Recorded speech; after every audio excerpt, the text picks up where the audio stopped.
on est tous agis par la quête de sens de notre vie, notre mission d'âme, qu'est-ce qu'on est venu faire ici, comment on peut être transformé, comment on peut dépasser nos blocages. Cet élan-là nous agit tous, en fait. Merci d'être avec nous et bienvenue. Voici une nouvelle rencontre et ce mot rencontre a une signification particulière avec mes invités que je vais accueillir dans quelques instants. Voici une phrase extraite de la préparation de l'émission qui dit ceci: on ne peut évoluer que par la rencontre, justement. La rencontre avec soi-même, avec le monde spirituel ou l'autre en tant qu'altérité. Des rencontres qui constituent un chemin spirituel profond qui dépasse l'ego et les perceptions superficielles du quotidien. Une belle rencontre, c'est ce qu'on vous propose aujourd'hui avec Betty Tutris et Virginie Simard. Mesdames, bienvenue. Bonjour. Bonjour. Merci, bonjour. Je suis ravi que vous soyez là et j'ai mis des petites flèches pour ne pas me tromper sur ma fiche pour savoir qui est Betty, qui est Virginie. Évidemment, Betty Tutris, oui. C'est vous. Oui. Merci d'être là. Et puis Virginie Simard, c'est vous. Voilà. On va parler de votre histoire, on va parler de votre parcours de vie, on va parler bien sûr de la médiumnité spirituelle. Alors, c'est un livre. Ce titre est assez étonnant d'ailleurs. Médiumnité spirituelle, on peut se dire médiumnité tout court ou spiritualité tout court. Médiumnité spirituelle, c'était presque une évidence, non? Qu'est-ce que vous en pensez? Peut-être dans certains endroits, dans certaines traditions anglo-saxonnes, oui. Mais en France, on a une connotation un peu différente avec plutôt la tradition spirit. Et du coup, vous voulez vraiment montrer notre ancrage dans la tradition anglo-saxonne. Anglo-saxonne. On va voir exactement de quoi il s'agit et surtout d'où vous venez. Parce que les parcours de vie, c'est assez étonnant. On parlait des rencontres. Votre rencontre, comment s'est-elle déroulée, Betty? Pour moi, ça a été un tournant. D'ailleurs, l'Institut de formation en psychologie intuitive appliquée a été créé à travers notre rencontre. L'IFPIA. L'IFPIA, complètement. Moi, j'étais à un moment de ma vie où je me cherchais. J'étais installée en tant que psychothérapeute. Donc, j'avais fait une formation en psychologie clinique classique. Et puis, j'ai rencontré le Reiki et j'ai rencontré Virginie. Et puis ça a matché tout de suite entre nous deux. Voilà, on s'est nourris mutuellement de notre spiritualité, même si elle est très très différente, puisque Virginie elle vient du bouddhisme et moi j'ai plutôt eu des expériences enfants, des expériences spirituelles, des expériences médiumniques. Et il y a eu un véritable échange et une rencontre qui, moi, m'a profondément transformée. Ouais, passionnante et passionnée. Ouais, évidemment. Un mot sur cette rencontre, alors? Oui, c'est vrai que c'est l'énergétique, c'est le Reiki qui nous a rassemblés. Alors souvent, moi, je m'amuse à dire que moi, je viens du spirituel vers le psychologique. Et Betty vient du psychologique vers le spirituel. Oh, ouais. Et à un moment, on s'est rencontrés toutes les deux et du coup... Le croisement était inévitable pour le coup. Et ça dure depuis bientôt 15 ans. Oui, et puis une évidence que ces deux mouvements, j'ai envie de dire, sont pas du tout antinomiques en fait.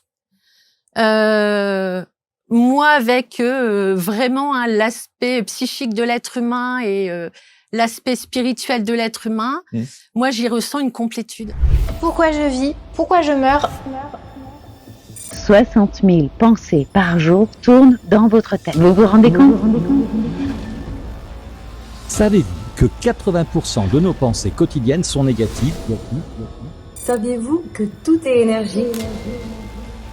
Pourquoi ai-je l'impression d'être bloquée après tout le travail que j'ai fait sur moi? Tu peux pas te libérer de ta partie sombre, mais par contre, tu peux en faire une alerte positive. Et si vous étiez à une petite inspiration de changer votre vie?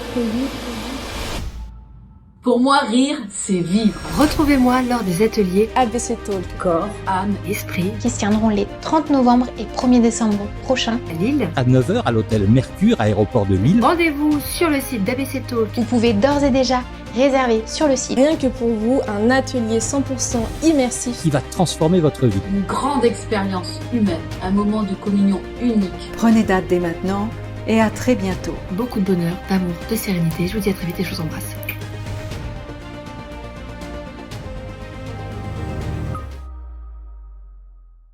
Et vous avez donc créé un institut. Voilà. Institut de formation en psychologie intuitive appliquée, avec l'abréviation IFPIA. complètement, IFPIA.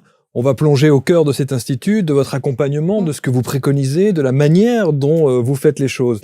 Mais Virginie, vous êtes donc psychanalyste jungienne, psychologue énergéticienne, et Betty, psychopraticienne jungienne et psychogénéalogiste. Et ça, évidemment, on s'imagine très très bien la fusion et le fait que vous ayez évidemment des approches intéressantes. Alors Virginie, on est obligé de revenir un petit peu sur votre parcours de vie, qui est peut-être un petit peu plus atypique que le vôtre. Hein. Complètement. On est d'accord. Complètement. Vous avez dit, en préparant l'émission, vous dites une phrase, moi, j'ai mis un coup de stabilo dessus, vous dites « J'étais impatiente d'avoir 18 ans pour enfin découvrir le monde ». Ça veut dire que les 18 premières années de votre vie ont été compliquées ? Longues. Ouais. Alors, moi, je suis bouddhiste. C'est la tradition que j'ai choisie, justement, à l'adolescence. Mais voilà, je crois aux vies passées et je pense que dans les vies d'avant, j'ai fait des choses. Et j'attendais. Je fais une parenthèse. Est-ce que réellement, quand on est adolescent, on choisit d'être bouddhiste ou on l'est par rébellion? Alors, peut-être que je suis né en Normandie. Rien ne me guidait vers l'Himalaya, où j'ai passé quelques années. En fait, à l'adolescence, comme beaucoup, je me suis posé plein de questions. Je suis allé au CDI. Grâce au CDI, j'ai pris tous les bouquins qui existaient sur la spiritualité, sur toutes les traditions religieuses, en me disant, je viens d'une famille athée, en me disant, il y a une réponse sûrement quelque part là-dedans. Et c'est le bouddhisme qui m'a appelé, c'est la tradition vraiment de l'enseignement du Bouddha qui m'a appelé, et petit à petit, j'en suis arrivé jusqu'au bouddhisme tibétain. Mais ça veut dire qu'il y a un mal-être? Oui, il y avait surtout de grandes questions et pas de réponse. Donc les livres, je vois des livres autour de nous, c'est super. Il y en a partout. Ouais. Voilà, les livres m'ont amené sur tous ces chemins-là. Et donc, effectivement, vous avez cet appel et c'est le bouddhisme qui résonne chez vous d'une manière spécifique. Quand vous êtes dans ce CDI, quand vous lisez et que le bouddhisme vous appelle, à un moment donné, il faut prendre les choses en main. C'est justement la pratique. Qu'est-ce que vous faites? C'est en voyant la tête du Dalai Lama, en voyant au-delà même des enseignements, de voir cet être qui a l'air d'être heureux malgré le traumatisme, la perte de son pays et toutes les difficultés qu'ils ont vécues. Je me dis, là, il y a une tradition qui peut résonner vraiment avec mon expérience. Et il y a un mot du Bouddha aussi qui m'a fait signer. Il a dit, ne prenez pas pour vrai les enseignements que je vous donne parce que je le dis, expérimentez-les et prenez-les pour vrai. Et je me suis dit, ok, je peux signer sur quelque chose qui me parle de l'expérience, pas du dogme, en fait. Vous allez travailler là-bas? Non. Non? En fait, je deviens nonne. Petit à petit, je m'imprègne de plus en plus du bouddhisme. Et je vis là-bas la moitié de l'année, pendant 6 ans. Je suis nonne entre la France, l'Inde, le Népal et le Tibet aussi. Sauf que... Yes, sauf que... il se passe un truc dans votre vie qui est là. On dit que quand ça nous tombe dessus, on peut pas faire autrement. Vous tombez amoureuse. Alors, comme dans toutes les traditions, la tradition bouddhiste, quand on est moine ou nonne, il y a le vœu de chasteté et on est, voilà, la vie est, on va dire, organisée. Et du coup, il a fallu faire un choix. Ou je restais dans la tradition en tant que nonne, ou je rendais mes vœux et je continuais d'une autre manière. Est-ce que ça veut dire que l'amour que vous portiez pour cette personne était bien plus fort que la foi que vous pouviez avoir au travers du bouddhisme? En fait, c'était de réaliser que je pouvais vivre tous les enseignements du Bouddha en étant laïque. Ok. Surtout en vivant entre 2 pays, enfin 3 pays même. Pendant 6 ans, donc j'ai fait des allers-retours entre le Népal, l'Inde et la France. Et l'Angleterre? Et l'Angleterre un petit peu après. Il n'y avait pas de structure vraiment pour les moines et les nonnes occidentaux. Et du coup, naturellement, en fait, je suis revenu complètement à la vie laïque en France. Et l'Angleterre, après, avec Betty, est arrivée. Et du coup, voilà, la route a continué autrement. La route a continué. Donc, vous allez vous former à la psychanalyse jungienne. À Montpellier. Évidemment, le Reiki. Vous allez enseigner ensuite le Reiki, l'énergétique, bien entendu, la pensée jungienne, la méditation. Ça fait 30 ans? Oh, ça fait même 40 maintenant. Ouais, 40. Quand on commence à compter, oui, ça fait 40. Ça fait 40 ans. Tout augmente. Et vous dites, l'amour, c'est ma façon de rencontrer, d'approcher les gens. C'est une base fondamentale de l'être que vous êtes. Dans toutes les traditions, de toute façon, souvent, je dis, les vrais pratiquants ne peuvent pas, j'allais dire s'engueuler, voilà, mais ne peuvent pas se disputer. Un vrai pratiquant qui, dans son vécu, toutes les traditions, parle d'amour, de rencontre, de compassion, personne ne dit d'aller trucider son voisin. Donc, c'est à cet endroit-là où tous les vrais pratiquants, on va dire, vont vivre leur rencontre. Là, on peut discuter des détails. Alors souvent, je dis dans le bouddhisme, nous, on a plein de divinités, toutes les couleurs, plein de bras, du rouge, du vert, du blanc. Mais c'est des archétypes. Parce que Jung vient justement venir nourrir la compréhension. On travaille avec des archétypes, mais c'est pas le problème des détails. Et l'amour est commun à tous. Lorsque vous décidez de continuer, évidemment, cette approche avec le bouddhisme, mais d'une manière un peu plus laïque, vous êtes confronté à une réalité de notre vie, du quotidien, qui a dû vous heurter pour le coup. Parce que vous sortez peut-être du cadre de ce que non, dans parce lequel que vous étiez, non? J'avais pas quitté non plus la vie, on va dire, ordinaire laïque, Ouais. puisqu'il n'y avait pas de structure. J'étais pas dans un monastère, je D'accord. vivais autour des monastères. Donc, j'étais pas sorti de la vie non plus. Je travaillais l'été pour pouvoir vivre le reste de l'année en Inde, de toute façon. Mais ce qui est fascinant, c'est d'entendre le discours de Virginie, Betty, parce que on se dit quand même qu'elle a trouvé sa voie. Ah oui, complètement. Et très très jeune. Oui. Dès l'adolescence.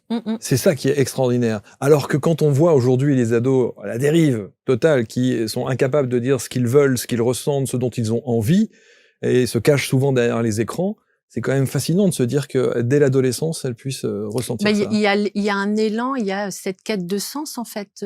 Mais j'ai envie de dire qu'on a tous finalement, ou qu'on le conscientise ou pas, on est tous agis par la quête de sens de notre vie, notre mission d'âme, qu'est-ce qu'on est venu faire ici, comment on peut être transformé, comment on peut dépasser nos blocages. Cet élan-là nous agit tous, en fait. Vous avez eu ça à l'adolescence? Non, moi, je l'ai eu beaucoup plus tôt. Je l'ai Ouais. eu déjà, j'ai envie de dire, petite fille, parce que moi, j'ai vécu dans un climat assez violent avec des parents. Enfin, voilà, j'ai eu des périodes où j'ai eu faim, où il n'y avait pas d'électricité, je faisais les devoirs à la bougie. Et donc, la question de quel sens ça a, tout ce chaos, moi, en fait, je l'ai eu très vite. Et quelle réponse vous aviez, justement, à cette question? Alors, moi, je me suis très vite... j'ai très vite pris le chemin de l'intériorisation, en fait. Okay. C'est-à-dire, à travers ce chaos ambiant, inconsciemment, je pense, ou très naturellement, hein, s'est posé à moi la question de comment je peux trouver la paix. Est-ce qu'à l'intérieur de moi, il peut y avoir un espace de paix malgré ce qui se passe autour? Malgré le chaos environnant. Ouais. Et donc, très vite, moi, je me suis sentie reliée. Alors, très vite, s'est posée à moi la question de Dieu, de la vie. Et de la médiumnité. Et de la médiumnité, complètement. Dont vous aviez conscience? Non. Alors, pour moi, c'était quelque chose de très, très naturel, la médiumnité. J'avais déjà des rêves prémonitoires. J'étais très connectée aux gens. Et puis, il y a eu un événement dans ma vie où ça a été mis de côté parce que le danger, c'était de me faire aimer par mes parents ou pas, en ayant toujours une longueur d'avance. Et voilà. Donc, me suis insérée, j'ai envie de dire, à l'école. J'ai fait comme tout le monde. Un cursus classique. Voilà. Pour arriver au milieu hospitalier. Voilà, c'est ça, pour aider les gens, parce que je pense que c'est ce qui me motive.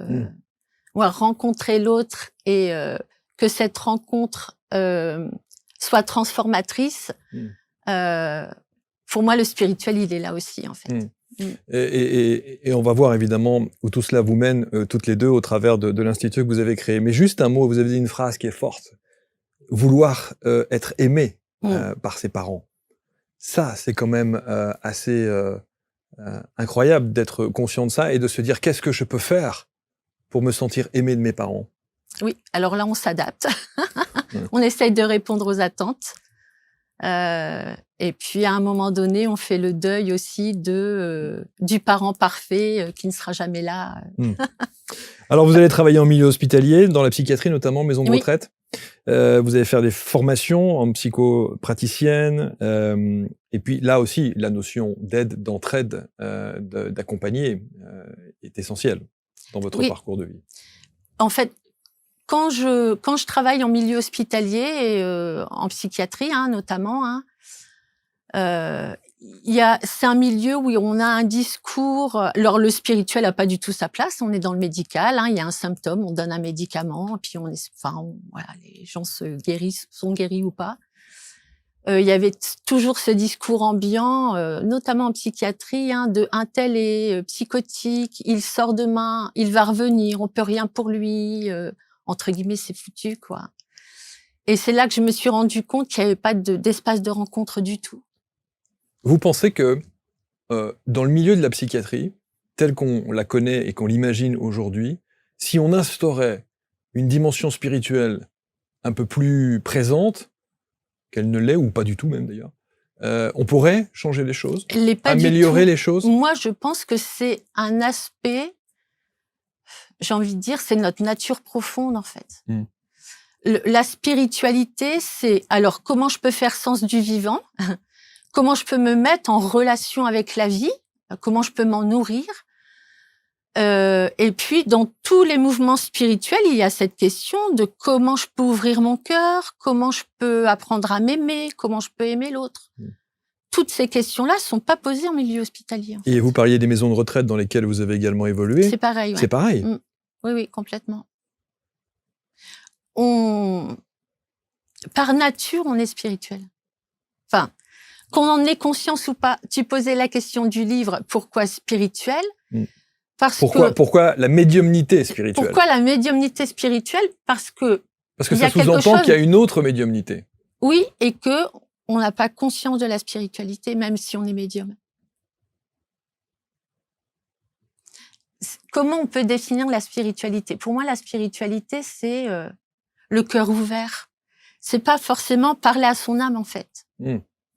C'est ouvrir son cœur, être en relation avec l'autre. Mais dans toutes les traditions, on parle de ça, la compassion, l'amour inconditionnel. Virginie, vous avez la même définition de la spiritualité? Oui, c'est cette reliance, en fait. C'est pour ça, tout à l'heure, je disais, Jung parle des archétypes, parce que ce qui est important, c'est la démarche. C'est pas la façon dont on va le visualiser ou le vivre de façon formelle. C'est vraiment cette démarche intérieure. Alors ça veut dire quoi? Ça veut dire que quelqu'un qui se dit spirituel, quand il dit « moi, je me sens spirituel », c'est qu'il est dans la démarche. Voilà, de cette relation, cette reliance à l'autre et à lui-même. Parce que c'est se rencontrer soi et rencontrer les autres ensuite, un peu comme quand on jette un caillou dans un lac, voilà, ça part dans ce sens-là. C'est un peu la démarche. C'est pas prendre un dogme, en faire un personnage, aller utiliser des termes jungiens, mais en faire une image ou une posture en disant je suis ceci, je suis cela, et que derrière, ce soit fermé. On peut se dire spirituel sans l'être. Et inversement, on peut être loin de la représentation, parce que des fois, certaines personnes confondent spiritualité et religion. Souvent. Ils vont aller dire non, mais moi, les religions, je veux pas, parce qu'ils confondent institutions religieuses, qui, à travers le temps, ont plus ou moins bugué, et la spiritualité elle-même. La véritable, on va dire, pratique religieuse, c'est la spiritualité. Le dogme, c'est juste une aide ou une prison. J'ai envie de dire, il y a des gens qui sont athées, qui se disent athées et qui, pour moi, sont profondément spirituels. Donc, on parle plus de philosophie de vie, d'attitude, de comportement, voilà, que d'approche religieuse, évidemment. Je reviens un petit peu sur mon enfance où j'ai eu faim, tout ça. Moi, je suis assez âgée pour connaître avant les Restos du Cœur et après les Restos du Cœur. Mais pour moi, Coluche est un être profondément spirituel. Enfin, ça veut dire que toute personne qui donne de sa personne pour les autres est un être spirituel. Qui est en relation avec l'autre. Qui est en relation avec l'autre. Qui va voir les besoins, qui va l'écouter. Il y a cette reliance. Parce qu'on peut être très sec, on peut se dire religieux et spirituel, et être très sec au niveau de l'humanité, en fait. Est-ce qu'on peut se dire spirituel, mais pas religieux, et pas religieux, mais spirituel? Ah, tout à fait. La spiritualité n'a pas besoin de forme particulière. Toutes les traditions amènent au même endroit. Que les personnes soient... Alors, je te montre parce que la tradition chamanique, ça te parle. Que les personnes soient reliées aux esprits de la nature qui les entoure. Que les personnes soient reliées... Je vois une statue du Bouddha, évidemment, meilleure pour moi. Voilà. Que les gens soient reliés à on va dire, à nouveau une image de ce qu'est la divinité, ce qu'est Dieu. C'est vraiment ce qui fait la définition pour moi, c'est vraiment cette reliance intérieure, du coup. Et c'est pas quelque chose qui vient de l'extérieur. Oui, c'est pas une image. C'est ça, c'est pas une image, c'est pas une statue, c'est pas... Voilà. Et ça vous gêne, ça, qu'il y ait? Que les gens puissent être coupés de ça, et du coup, ça crée toutes les tensions. Parce que les gens vont se figer sur la représentation, sur tel dogme, c'est comme ça, c'est dit comme ça. Mais enfin, c'est ce qu'il y a derrière qui compte. Moi, j'ai aussi signé dans le bouddhisme. Alors, je vends pas la carte à la fin de voilà, je vends pas la carte du parti, hein, mais j'ai signé en fait dans le bouddhisme Parce que le Dalai Lama a toujours dit, si on vient me prouver par la science, par l'expérience, que les enseignements là que je donne sont faux, je change les enseignements. Alors pour moi, c'était un signe d'ouverture, plutôt que de me dire, là, il y a un dogme, il faut croire à tout ce qui est écrit là. Pas du tout. On dit, vous vivez l'expérience de cet enseignement et vous voyez après si ça vous convient. Et en fait, comme on vit l'expérience de ce qui est enseigné, notamment par le Bouddha, je me dis que le reste doit être vrai aussi, mais j'avance et puis je l'expérimente. Est-ce que dans votre approche spirituelle, vous avez été à un moment donné déçu? Est-ce que quelque chose ne correspondait pas du tout à vos principes de ce qui était la plupart du temps enseigné? Mais c'est plutôt par l'être humain, pas tellement par le vivant ou le soi, comme le nomme Jung, en fait. Peut-être par l'attitude de l'humanité, mais des fois c'est pareil, je me dis, mais même si on ne croit pas au vivant ou à Dieu, chacun a une représentation, chacun vit son propre Dieu, je pourrais le dire ça comme ça. Ce qui gouverne notre monde, c'est le Dieu dollar.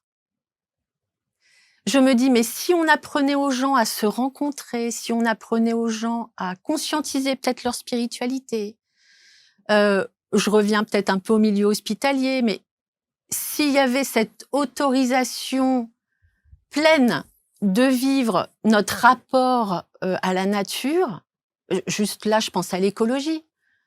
Notre planète n'est pas respectée parce qu'on n'apprend pas à avoir un lien spirituel avec notre planète et avec la nature. En plus, en France, on est dans une société laïque où on met bien ça de côté, en fait. Ouais, moi, c'est plutôt l'humanité qui me déçoit. Virginie? Moi, la déception, je dirais, c'est peut-être par rapport aux attentes que je pouvais avoir. Du coup, c'est plutôt une déception par rapport à soi. Parce que quand je me mettais, par exemple, je sais pas, toujours les grands mots, mais dans l'éveil, dans le bouddhisme, voilà, on parle d'éveil, il faut ceci, il faut cela, la méditation, il faut que ce soit comme ci, comme ça. Ce qui fait que ça rencontre jamais le réel et l'expérience. Et plus on peut lâcher des attentes fausses, plus on s'accepte et plus je veux dire, on est vraiment dans cette expérience et plus dans des images et des imaginations. Est-ce que c'est, partant de un des postulats qu'on vient d'évoquer là, qui vous a permis aujourd'hui de dire, voilà, on va créer quelque chose, on va fonder quelque chose, et notamment l'IFPIA, pour permettre à ceux et celles qui veulent avoir cet éveil la et cette démarche, ouverture. pour moi, ça a vraiment été, souvent c'est ce qu'on dit, on a créé cette école que moi j'aurais voulu rencontrer. Ouais, moi, c'est un pareil. endroit où on peut dire je suis jungien.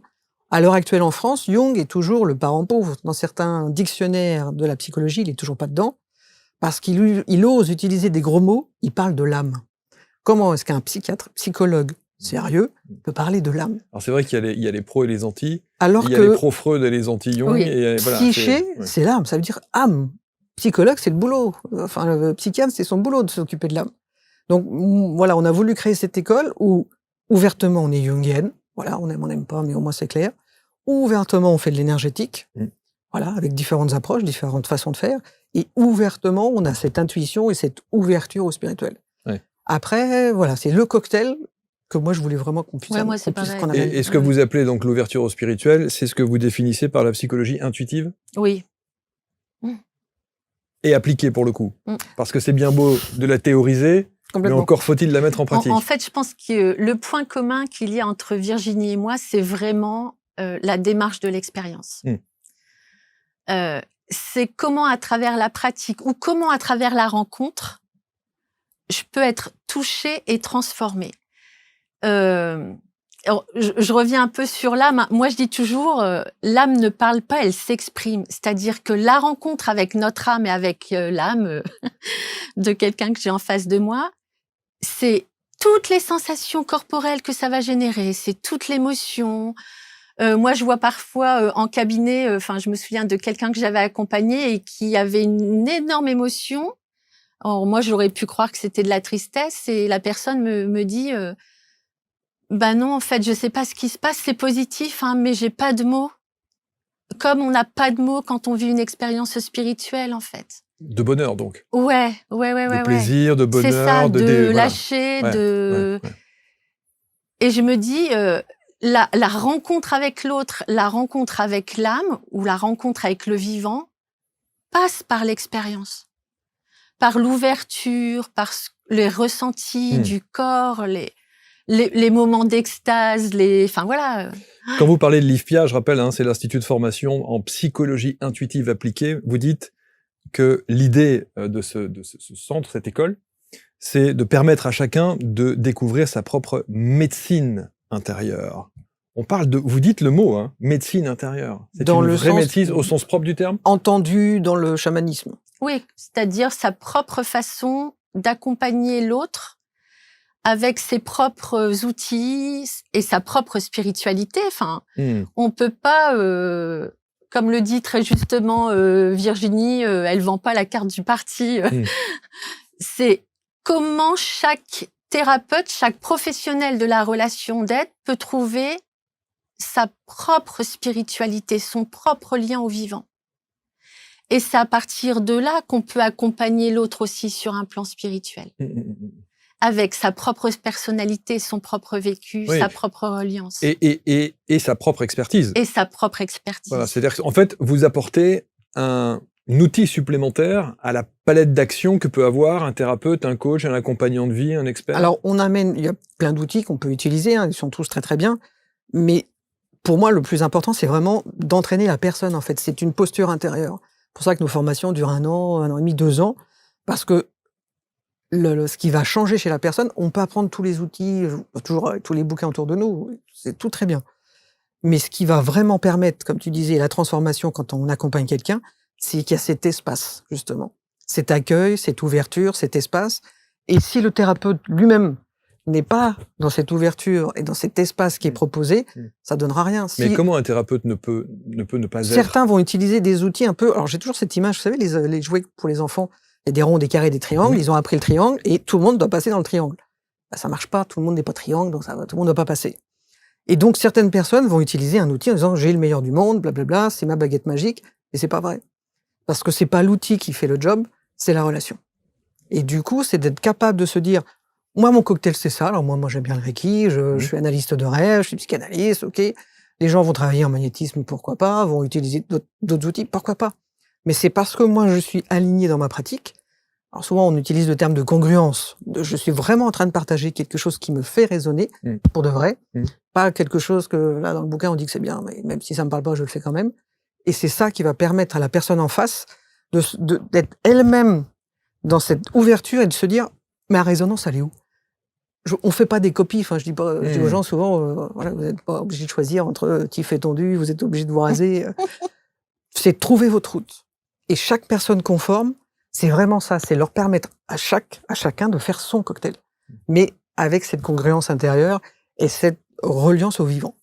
Comment être, en tant que thérapeute, expert, coach, accompagnant, et ceux qui veulent évidemment être accompagnés au sein de l'IFPIA, comment ressentir qu'à un moment donné, on a cette reliance? Comment être sûr qu'on est dans cette, pas posture, parce que pour le coup, évidemment, c'est pas une posture, mais on est vraiment habité par cette reliance et que pour le coup, là, ok, on est en phase, donc on est un bon thérapeute et on peut effectivement mettre en application cet accompagnement qu'on préconise. Alors souvent, on dit qu'on prend perpète. Quand on commence toutes ces voies, on va toujours être au travail. On peut jamais se dire, je suis arrivé. Par contre, on peut se rendre compte du malaise qu'on peut vivre, plus ou moins. Alors, Jung parle de processus d'individuation qui commencerait à 40 ans. Alors, souvent, les gens vont plus, à l'heure actuelle, vont parler de burn-out ou de choses comme ça. C'est quand on se rend compte, quand on fait le point, qu'on est très éloigné de soi-même.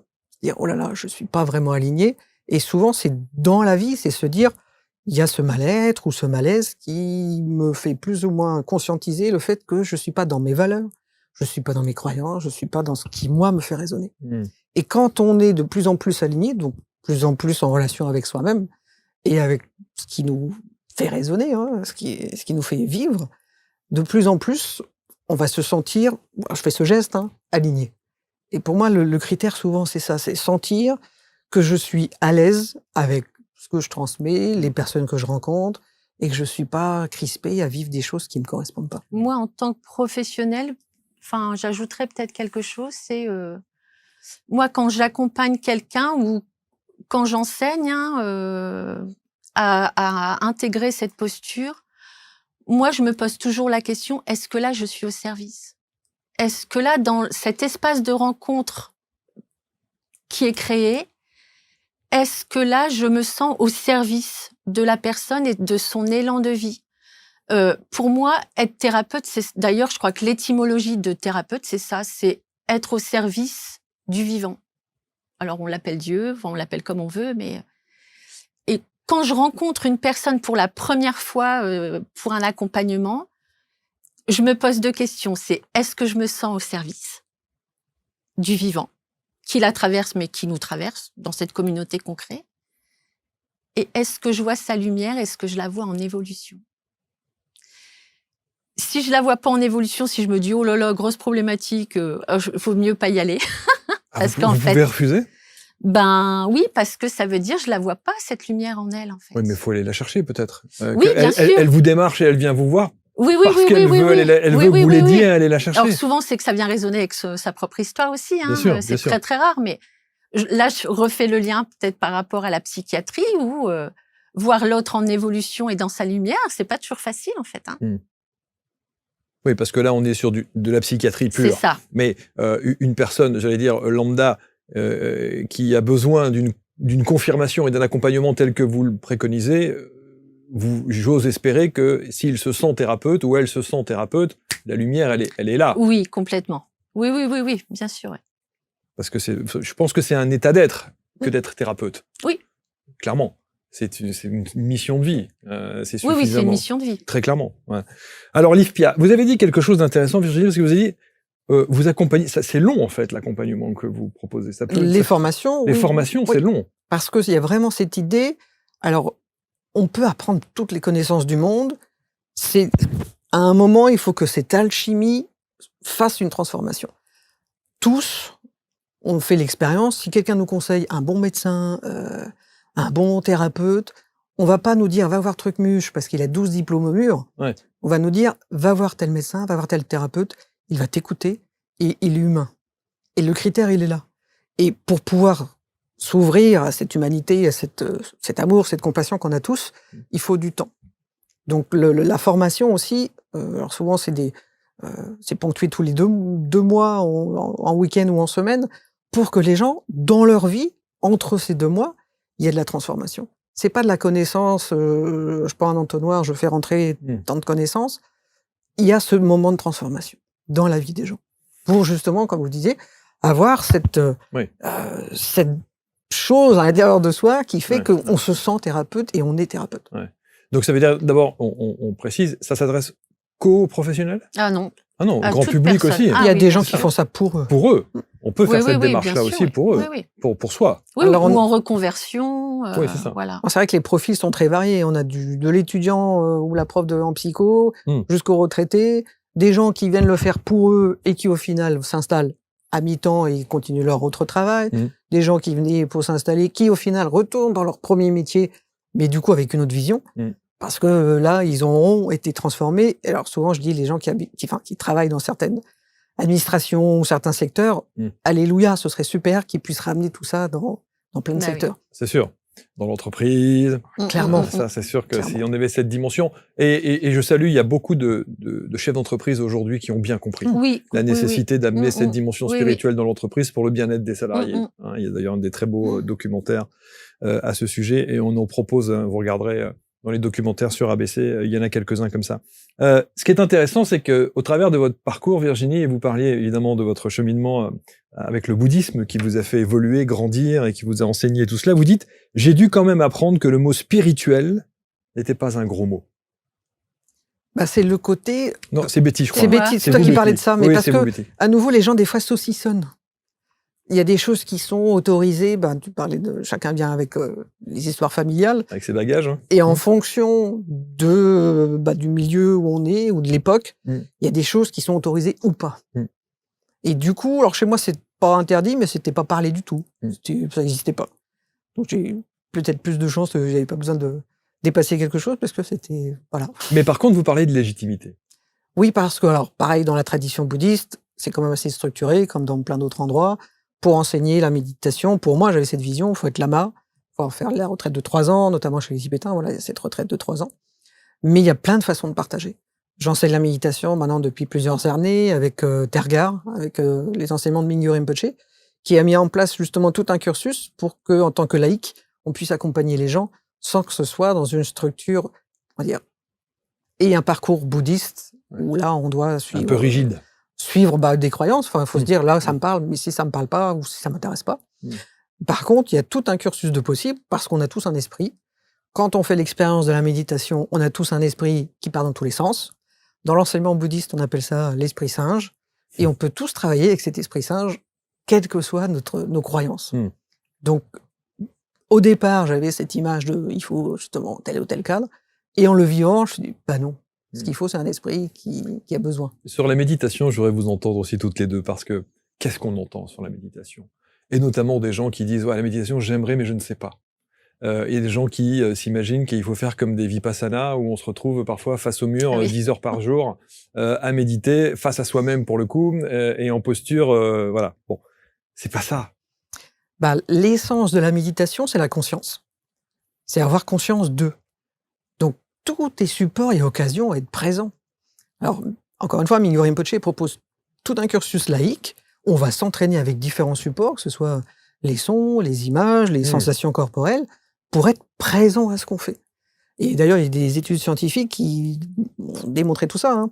On passe en gros la moitié du temps de notre vie consciente perdue. C'est-à-dire qu'on est quelque part, on ne sait pas trop. La moitié, hein. La moitié. C'est beaucoup. Hein. Et en plus, les mêmes études scientifiques montrent que quand on n'est pas présent, et du coup, on est, bon, pas tous être déprimés, mais on n'est pas heureux, on va dire. Et les mêmes études ont montré que si on est présent, même à faire un truc qu'on n'aime pas trop, pour faire la vaisselle ou je sais pas quoi, là, par contre, il y a du bonheur. Parce que c'est cet état de présence. Et du coup, ça, tout le monde peut le travailler sans aucune tradition spirituelle ou religieuse, sans étiquette. Alors, et ça, c'est aussi, et je salue d'ailleurs un ami qui s'appelle Thierry Janssen, que vous connaissez sans doute, ancien chirurgien qui a monté son centre aussi en Belgique, et qui propose la méditation en mouvement. Parce qu'on a souvent, encore une fois, l'image du méditant avec une posture particulière. Or, le mouvement existe dans la méditation. C'est d'être présent avec ce qu'on fait. Donc en marchant, en faisant la vaisselle, en faisant la cuisine. Partout en fait. C'est juste se souvenir de « ah oui, pouf, je reviens ». Et encore une fois, l'image de la méditation, hein, des fois on a cette image, c'est une espèce de grand blanc, il se passe plus rien. Oui, c'est ça. Je suis face au mur, voilà. Alors que pas du tout. En fait, c'est « je suis là ». Et l'expérience qu'on va avoir, c'est « ok, je suis là ». Est-ce que je me suis bien garé? Ah, je suis là. Ah, c'était sympa le film hier. Ah, je suis là. Alors qu'est-ce que je veux faire après? Ah, je suis là. Et en fait, c'est ça la méditation. Ces allers-retours où on se rend compte, ah, je suis parti, je reviens, je suis parti, je reviens. Et c'est ça la méditation. Et la plupart des gens qui font ces allers-retours, qui évidemment, inévitablement font ces allers-retours, considèrent qu'ils ne méditent pas. Parce qu'on leur dit. Et donc ils disent, j'y arrive pas. Oui, les gens pensent qu'en fait, c'est ne plus penser du tout. Ça n'existe pas. Mais ça n'existe pas. C'est ça. Ouais. C'est ça. Donc ces allers-retours sont... C'est la méditation. C'est la méditation, voilà, c'est ça. La méditation, vous aussi, alors il y a la médiumnité, évidemment, la méditation, c'est aussi une approche que vous avez eue très vite dans votre vie? Non, pas forcément. Moi, c'est venu plus tard avec la rencontre bien sûr, avec Virginie. Voilà, avec Virginie. Hein, moi, j'utilise une autre méditation, mais une pratique utilisée en médiumnité qu'on nomme se mettre dans la force. Donc là, je pense à Yoda. C'est une pratique qu'on utilise en médiumnité depuis plus de 100 ans, en fait. Hein. Star Wars s'est fortement inspiré de la médiumnité anglo-saxonne, où c'est une pratique vraiment où on se met en reliance, on se met en relation avec le monde spirituel. Et on se laisse traverser, transformer par cette reliance. Mais parce que vous êtes médium, et pour le coup, c'est plus simple. Oui. Ou pas, non. Non. Moi, je pense que la médiumnité est accessible à tout le monde. C'est une capacité qu'on a, c'est pas un don. Moi, je pense qu'on se coupe. Je vais vous dire un truc. C'est presque insupportable d'entendre ça. Ouais. Qu'est-ce que c'est frustrant que d'entendre ça à longueur de temps. Le nombre de personnes que j'ai reçues sur ce canapé. Mais vous savez, on est tous médiums. Mais oui. Qui n'aimerait pas avoir ces facultés-là? Et on se dit, tiens, certains arrivent à les exploiter, à les extérioriser comme ça, les ressentir, et d'autres, c'est fastidieux. C'est encore une histoire de pratique. C'est une histoire de pratique. Il y a des gens qui vont reconnecter, alors, comme toi, enfant, et puis voilà, c'est une évidence, et c'est facile à cultiver. Et d'autres personnes, déjà, ou vont pas être intéressées, ou d'autres vont se dire, ah, j'aimerais bien, Mais alors quoi, faut s'asseoir dans la force, une demi-heure tous les jours, 1 heure tous les jours. Oh, j'ai Ouais, pas envie. ouais. Mais du coup, c'est un peu comme quand on parle de dons des danseurs ou des violonistes, on dit, oh, quel don. Mm. Ils travaillent juste 10 heures par jour, Oui, c'est voire ça, ouais. 15. Oui, oui. Ah, quel don. Bah oui. Oui, C'est Oui, comme moi je tout. dis toujours, ça devient un don à partir du moment où on se donne à la pratique. Oui. Le don, c'est ça en fait. Hein. Mm. C'est comme tu dis, c'est 10 heures par jour. C'est pratiquer. C'est ce que vous faites? Ouais. Autant de temps? Peut-être moins là en ce moment, mais il y a une époque, oui, c'était 1 heure par jour.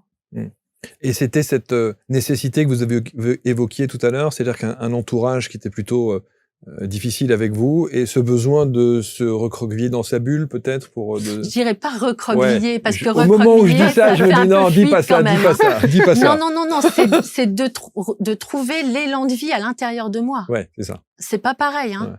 C'est de retrouver ce vivant à l'intérieur pour pouvoir continuer à vivre, affronter la vie, me construire. Ouais.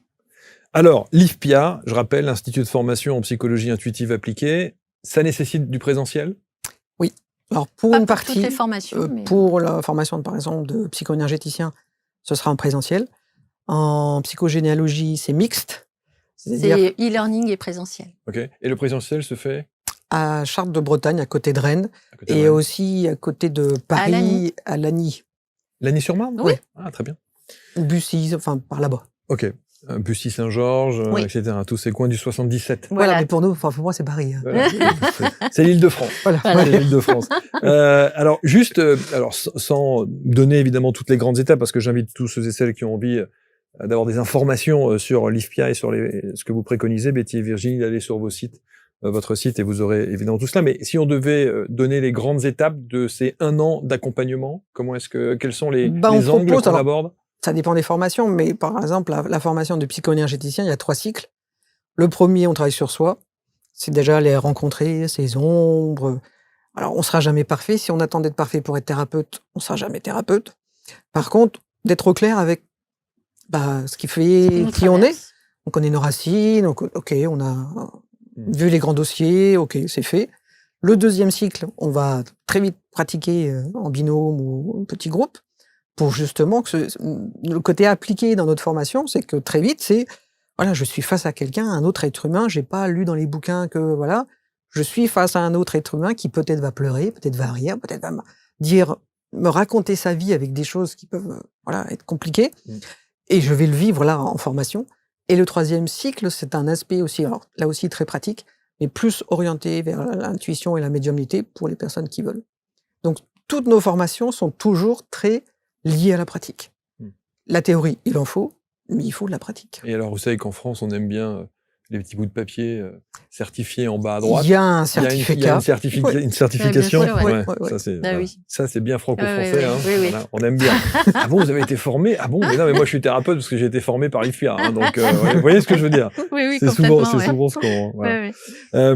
Ça existe depuis combien de temps, l'IFPIA? Alors, on enseignait de façon toutes les deux, chacune moi, de notre côté. Moi, j'enseigne depuis 10 ans, à peu près. Le Reiki, moi, ça fait 15 ans, mais du coup, l'IFPIA sous cette forme-là, 7 ans. c'est fait...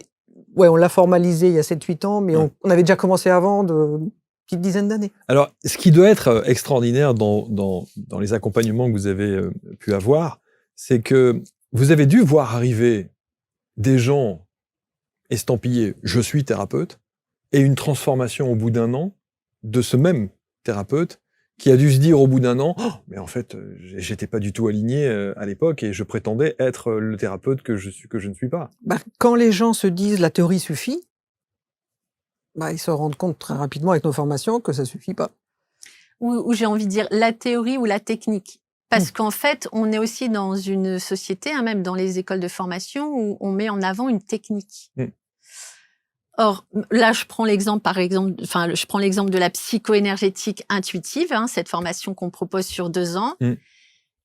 Mais aussi comme notre formation en médiumnité, nous, on transforme la personne c'est ce que tu dis, pour qu'elle devienne thérapeute.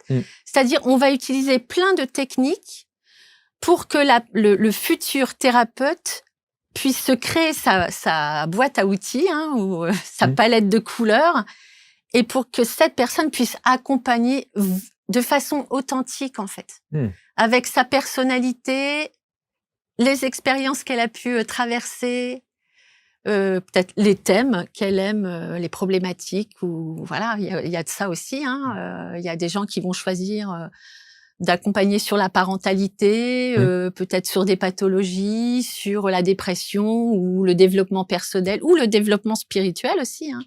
C'est que chacun puisse trouver son savoir-être. Ouais. Et il y a, en préparant l'émission, j'ai vu, il y a un terme que j'ai trouvé. D'abord, vous parlez de thérapie. Ça, c'est important. Et vous dites, ce sont des thérapies psychospirituelles.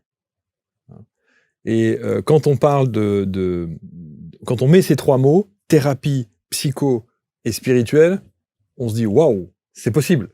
C'est possible parce que c'est qui on est. Encore une fois, alors Jung, on a parlé il y a longtemps avec les 4 fonctions. On est ces 4 aspects. De vouloir couper le corps physique, les émotions, le mental et alors la spiritualité, notre âme, c'est comme si on disait, alors je sais pas, moi je reçois les jambes, alors aujourd'hui vous venez sur le bras droit, je ne fais pas les bras droits. Tout le monde nous dirait, mais ça va pas bien vous. C'est sûr. Alors que là on demande aux gens, alors non, moi je fais que le corps, ok, puis l'autre de dire non, mais moi je fais que les âmes, ok. Alors, là on essaie de proposer vraiment un accueil, la personne vient avec ce qu'elle est, avant de partir des fois dans les choses très compliquées. Toi ça s'est déjà arrivé, quelqu'un en thérapie commence à pas aller bien, enfin, alors, on part pas dans les trucs barrés. Est-ce que la personne avait mangé? Non, elle avait pas mangé. Donc on commence par ça. Ok, le corps a des besoins. Après, il y a plein de causes et conditions qui peuvent faire avant de partir dans des trucs un peu délirants. Et c'est prendre en compte la personne dans tout ce qu'elle est. Quand je vous entends parler, Virginie, à chaque fois, je me dis, il y a cette phrase qui résonne comme ça dans ma tête. C'est « je vous entends dire, on va pas me la faire ». C'est-à-dire C'est-à-dire que j'imagine quelqu'un qui vient à l'IFPIA, qui vous raconte un peu sa vie, son parcours, ses désirs, ses besoins, machin, etc. et que vous ressentez pertinemment que c'est pas ça. Mais ça, on le fait tous. Ça s'appelle un lien psychique. En fait, on est tous, dès qu'on est en relation avec quelqu'un, faites l'expérience avec vos amis. Ça va comment? La personne dit « ah, ça va ». Puis intérieurement, on va sentir croûte. C'est ça, tiens. Essaye de me dire que ça va. Ou de dire que ça va pas, puis en fin de compte, ça a l'air d'aller. Parce que c'est humain, en fait. Dès qu'on est en relation, il y a ces échanges d'informations. Alors là encore, on revient sur la science, mais il paraît que dans les échanges d'informations, il y a que 7% qui vient du verbal, et tout le reste, le corps, les ressentis. C'est sûr. Donc c'est ça, en fait. C'est prendre conscience de ça, et du coup, après, de pouvoir accompagner avec cette conscience-là. En tout cas, c'est une très belle approche parce qu'effectivement, on a souvent tendance, et la science et les scientifiques en général ont appuyé sur le bouton rouge en disant attention, il y a de plus en plus de thérapeutes, attention, il y a de plus en plus de personnes qui sont estampillées d'un seul coup, qui font 48 heures d'une formation de quelque chose et qui se disent thérapeutes, et on peut comprendre qu'aujourd'hui des scientifiques, des médecins puissent effectivement tirer le signal d'alarme. On peut comprendre ça. Oui, c'est une réalité aussi, il y a des dérives, voilà, on va pas se leurrer. Ouais. C'est pour ça que vous encadrez, c'est pour ça que vous proposez à l'IFPIA des choses, évidemment. Et qu'il y ait de la supervision après. Enfin, les gens sont pas lâchés dans la nature non plus. Oui, c'est ça. Voilà, certificat, merci, au revoir. Nous, le cursus, il est de 300 heures. Enfin, il y a une vraie posture, il y a un vrai accompagnement. On laisse le temps aux gens de se transformer, j'ai envie de dire, vraiment de développer cette relation à l'autre. Et puis, il y a un peu la blague quand les gens me disent « mais on a combien de temps pour rendre le mémoire, justement pour la certification ?» Il y a une soutenance. On leur dit tant qu'on est vivante. C'est-à-dire, on leur dit pas dans un an, c'est fini. Voilà. Bon, après, ce sera plus dur, ils seront obligés de le faire en médiumnité. Mais voilà. Ce qui est fascinant chez vous, c'est que d'abord, je trouve que vous vous complétez très très bien. Et ce qui est assez fascinant, c'est de se dire que, alors vous, toute petite, Betty, il y a cette médiumnité, il y a ensuite le concret de la vie au travers du milieu hospitalier, face à la médecine, face à la science. Et vous, de l'autre côté, Virginie, il y a peut-être une spiritualité plus, si je puis dire, avec vraiment une mission de vie au travers du bouddhisme que vous découvrez, etc. Et c'est ça qui fait en plus la magie de cette complémentarité et qui justifie que vous puissiez accompagner aussi des thérapeutes. Je trouve que ça parle. Il y a on est dans une société très clivée où le psychologue ne peut pas s'occuper du spirituel parce que ça fait pas partie de leur domaine. Les gens qui sont très dans le spirituel disent alors la psychologie c'est pas pour moi. Enfin, ou la psychiatrie ou encore la psychiatrie. moins. Moi je me dis c'est dommage quoi parce qu'en fait ça se complète tellement. C'est Guy Cordeau, alors je crois qu'il est décédé depuis, oui. mais qui avait dit, lui c'était sorti d'un cancer en associant tout. Il a dit je sais pas ce qui m'a sorti d'affaire, si c'était la chimio, changer de vie, manger mieux, enfin, il a tout utilisé et il a dépassé ce cancer. Alors, il y a aucune baguette magique qui existe, mais je trouve ça tellement dommage de dire, il y a des choses très bien qui peuvent aider, mais je vais pas les prendre parce que soit ça ou soit ça. Ça fait pas partie de mon domaine. C'est un tout. C'est dommage. Ouais. Bon, ceci dit, on peut reconnaître aussi que la science accueille complètement, de plus en plus favorablement toutes ces pratiques, on va dire, parallèles. On parle beaucoup de médecine intégrative aujourd'hui. Exactement, bien sûr, c'est important. Et même dans le milieu hospitalier, on fait appel, les barreurs de feu, même parfois de la médiumnité. Oui, complètement. La méditation. La méditation, exactement. Quand ils auront compris qu'il faudra peut-être repeindre les couloirs non, mais c'est vrai, ça. On a fait une émission sur les couleurs l'autre jour, je me suis dit ça. Si l'impact des couleurs l'énergie des couleurs est aussi forte, mais commençons par là, les administrations, c'est dégueulasse, c'est pas beau. Non, mais on est d'accord. Peut-être la nourriture. La nourriture au milieu hospitalier, non mais au secours. On est d'accord. Bon, voilà. On a une marge de progression, on va dire. Une pratique de la médiumnité comme voie de développement et d'éveil à la vie, c'est aux éditions Erol, s'appelle la médiumnité spirituelle. Un mot sur le livre. Un mot, que dire sur le livre? C'est un livre de pratique. Ouais. Voilà, et c'est vraiment, on partage notre expérience de la rencontre avec l'Angleterre, le collège Arthur Findlay. Qu'est-ce que j'aimerais y aller. Ah ouais, c'est un super collège. Il paraît que c'est fascinant. C'est super. Alors, il y a l'ambiance elle-même. Après, il y a aussi des médiums qui voyagent. Par exemple, il y a Bill Thompson qui vient en Bretagne. Il y en a il y en a en Suisse. Le collège en lui-même, c'est vrai qu'il y a l'ambiance. Il y a la pratique et l'ambiance. Moi, je connaissais pas Harry Potter en arrivant. Donc, il m'a dit, on dirait Je crois qu'elle, d'ailleurs, elle s'est inspirée du collège. Parce qu'il y a un escalier monumental. La moquette, la boiserie. L'escalier d'Harry Potter. La bibliothèque. Bien sûr, avec les cadres. Et les Anglais savent faire, évidemment. Et c'est très, très, on se croirait dans un film, et ça, c'est impressionnant. Oui, et on a l'impression d'être, moi, c'est ma maison, quoi. La première fois que j'ai mis les pieds au collège, je me suis dit, c'est ma maison ici. C'est chez moi. Et il y a des cours en français, je crois. Oui, c'est traduit, oui. Il y a des cours en français aussi. Et j'ai vu d'ailleurs, je salue, il y a quelques médiums français là, qui y sont allés récemment, là encore. Donc, la pratique de la médiumnité. Une fois qu'on lit ça, on est médium ? Oui, on peut développer ses capacités. Le livre est fait pour ça. Oui, bien sûr, Donc, ça veut dire, on revient à ce qu'on disait initialement, tout le monde. Tout le monde. Oui, parce que médium, c'est cette relation d'âme à âme. Donc d'âme à âme au niveau psychique, comme on disait tout à l'heure, quand quelqu'un dit si je veux bien, je sens que non. Et puis d'âme à âme au niveau médiumnique. Donc il y a ces deux aspects en fait.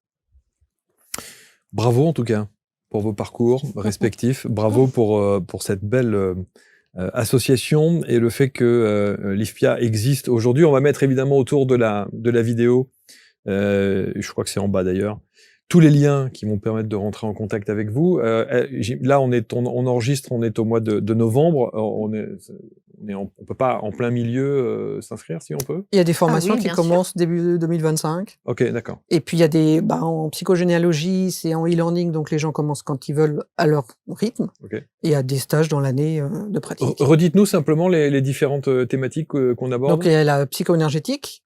Donc là pour devenir thérapeute ou sur son chemin spirituel.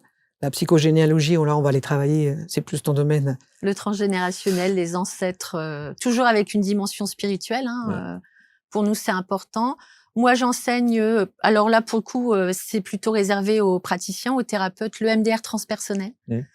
Donc voilà, où là aussi, on utilise le MDR pour aller toucher des mémoires traumatiques de la vie intra-utérine au transgénérationnel, en connectant notre âme aussi. Et j'enseigne aussi le psychochamanisme. Donc voilà. Et moi aussi, j'enseigne l'analyse de rêve, donc un des outils jungiens qui permet de venir travailler en collaboration avec l'inconscient. Ça, c'est génial. Le qui rêve, fait tout ce qu'il peut pour être clair. Ça, c'est fabuleux. Vous croyez qu'il y a une explication à tout dans le rêve? Ah oui. Enfin, Tout peut faire on sens. peut faire sens. Après, pareil, c'est du ressenti, c'est un champ symbolique qui est différent pour chaque personne. Ouais. Alors là encore, c'est pas parce que je suis normande, mais les dictionnaires de traduction des rêves, c'est fait pour caler les armoires normandes. Parce que chacun, en fait, a son domaine, en fait, et sa représentation. Ouais. Si quelqu'un dit, alors j'ai rêvé, j'étais à la plage, et que pour nous, la plage, c'était super, voilà, on va dire, oh, c'était bien. Mais que la personne a failli se noyer la dernière fois qu'elle était à la plage, si elle l'associe, quand elle va associer, elle va dire, non, mais la plage, moi, quelle horreur. Donc voilà, il faut pouvoir être dans la représentation symbolique de l'autre.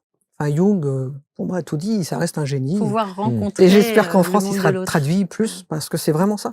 Chaque personne est différente, mais il y a toujours cet élan, comme tu disais, cet élan de vie qui nous traverse, mais chacun a ses symboles. On a commémoré, je crois, la disparition de Jung. C'était l'année dernière, non? C'est pas ça? Alors, il est mort en 61. Oui. Alors, en France, il reste mal aimé, on va dire. Bon. Chacun, évidemment. Oui, un jour ou l'autre, on va dire, en France, on a prendra ce découvert qu'il y a à quelqu'un prendre. qui s'appelle Carl Gustav Jung. Oui, c'est génial. c'est ça. Oui, Merci infiniment, Betty et Virginie. Merci, Merci à toi. Livpia. Renseignez-vous. Je trouve que c'est nécessaire à un moment donné de poser des cadres et puis d'aller à la rencontre de soi-même pour pouvoir aller à la rencontre des autres. Eh oui. Hein, je pense que c'est ça, la base et ce que vous avez préconisé. Et ce qui est fou, c'est que cette émission s'appelle Les Rencontres. Moi, C'est ce que j'adore. Betty m'avait dit. Ah, j'ai dit à Virginie, écoute, on va aller à cette émission, tu sais pourquoi? Parce que ça s'appelle Les Rencontres. oui, bien sûr. Et Parce que le but, c'est de toucher les gens, en fait, hein, c'est de Mais partager. Bien sûr, partager et puis d'avoir le plaisir d'écouter les parcours de vie comme Oui. ça. Moi, je trouve ça absolument fascinant. Il y a l'expertise, bien entendu, mais qu'est-ce qui a fait que Oui. vous puissiez en arriver là où vous êtes aujourd'hui? Voilà, c'est ça qui est intéressant. Oui, de c'est le connaître. avant-après Ouais, qui est exactement. intéressant. Et le avant-après et le switch. Oui, le point de bascule. Le point de bascule Ah qui a oui. fait que. Ouais, ouais. Et moi, je suis fasciné Ouais, par ouais, ça, que ouais. de voir des gens qui, à un moment donné, prennent conscience de ça en se disant, ça peut plus durer, je vais changer, Complètement. et je mets ça en action. Dans les gens qu'on rencontre, souvent, les gens, après coup, vont dire j'ai eu la chance ou la bénédiction de faire un burn-out. Ouais, c'est ça. Parce qu'il y a ce stop qui, les gens n'ont pas le choix. Et du coup, après, ils peuvent devenir vraiment eux-mêmes. Ou d'avoir matériellement tout ce qu'il faut pour être heureux et on se rend compte que On l'est non, pas. ça le fait pas quand même. Quoi. Combien de c'est personnes ça, ont hein. dit j'ai tout plaqué, j'ai tout quitté, Eh et ouais, pourtant alors que j'avais tout. J'avais tout pour être bien. Et oui. C'est vrai, Ouais, on ouais. entend souvent Ouais, ça. Merci infiniment à Merci. toutes les deux. Merci, Merci. Betty, merci Merci. Virginie. Vous commentez avec bienveillance comme toujours, vous partagez bien entendu et on vous tiendra au courant de l'évolution à chaque fois de Livpia en fonction de ce qu'il y a à organiser au sein même de cet institut et peut-être d'autres choses, d'autres paramètres, d'autres... Un livre, un autre livre, voilà, train sans d'écrire. doute, évidemment. D'autres immersions Voilà. qu'on va pouvoir proposer, etc., etc. Merci à tous. On se retrouve très vite pour une prochaine rencontre. Salut. Merci.